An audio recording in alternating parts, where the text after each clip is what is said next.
Hello everyone. So we are discussing previous year questions of the chapter Biodiversity and Conservation and the topic Biodiversity. In today's session we are going to discuss a short answer type question of 3 marks which was asked in the CBSE board term 2 examination in the session 2021-22. So the question is given below is an equation describing the species area relationship between species richness and area for a wide variety of taxa as angiosperm plants, birds, bats, etc. S is equals to CA to the power Z. First part, give a graphical representation of the given equation showing species area relationship.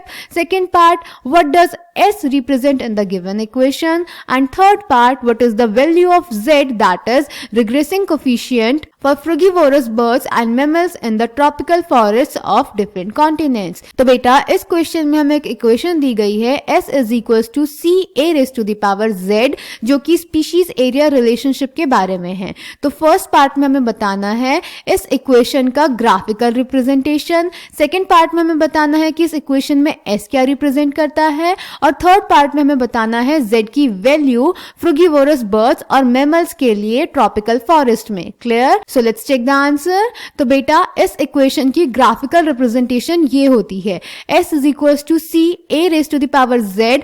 Equation होती है rectangular hyperbola की. तो जो graph आता है वो rectangular hyperbola आता है, यानी ये ग्राफ हमें बता रहा है जो स्पीशीज रिचनेस है वो एरिया के इंक्रीज होने के साथ साथ इंक्रीज करेगा पर एक सर्टेन लिमिट तक. क्लियर? उसके बाद बेटा सेकंड पार्ट में हमें बताना था कि इस इक्वेशन में S क्या रिप्रेजेंट करता है. तो बेटा इस इक्वेशन में S रिप्रेजेंट करता है स्पीशीज रिचनेस. उसके बाद बेटा थर्ड पार्ट में हमें Z की वैल्यू बतानी थी फ्रूगिवोरस बर्ड्स और मैमल्स के लिए ट्रॉपिकल फॉरेस्ट में अलग अलग कॉन्टिनेंट के. तो बेटा इनकी Z की वैल्यू NCERT में लिखी हुई है 1.15. So answer third will be 1.15. So I hope this question is clear to you. Thank you.